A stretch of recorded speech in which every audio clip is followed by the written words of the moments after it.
ओडिशा कनिष्ठ शिक्षक निजुक्तिर मामला गोटे ड्रामा भाया चलती बर्तमान जो थे कि प्रथम हाईकोर्ट राय संरक्षित कले तापर मेधा तालिका को रद्द कले पुणी थे शेष राय आसो शेष राय को पुणी संरक्षित कराला यहाँ गोटे निहाती ड्रामा बा नाटक भाई लगुच जो थे कि गोटे गोटे एपिसोड बीती जाऊँगी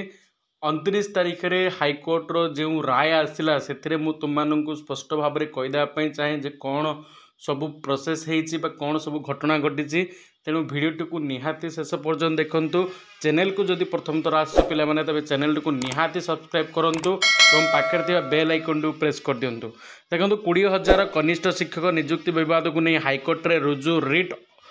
अप्रैल शुणानी सोमवार शेष होती कनिष्ठ शिक्षक निजुक्ति प्रकाश पाई राज्यस्तरीय मेधा तालिका को हाईकोर्ट रद्द करापर यहाँ चैलेंज कर राज्य सरकार एवं यही आदेश द्वारा चाकरी वंचित होता किसी प्रार्थी रिट अपील करते तापर तुमर थिला कौन जो थे कि तुमको सोमवार यही मामला रे प्रतिपक्ष जुक्ति उपस्थापन करते मुख्य विचारपति जस्टिस चक्रधर शरण सिंह एवं जस्टिस MS रमण को नहीं गठित खंडपीठ विस्तृत शुणानी करापर राय संरक्षित रही गत 25 तारिख हाईकोर्ट 29 तारिख चूड़ांत शुणानी हो निर्देश देते से ही धारा आधार में सोमवार हाईकोर्ट शुणानी शेष कर राय संरक्षित रखिंट राज्य सरकार पक्षर एभली अशोक परिजा आवेदनकारी को वरिष्ठ आईनजीवी बुद्धदेव राउतराय मामला परिचालना करुँच आम देखा 29 तारिख में जो शेष शुणानी आसीला रायटा हाईकोर्ट देते कि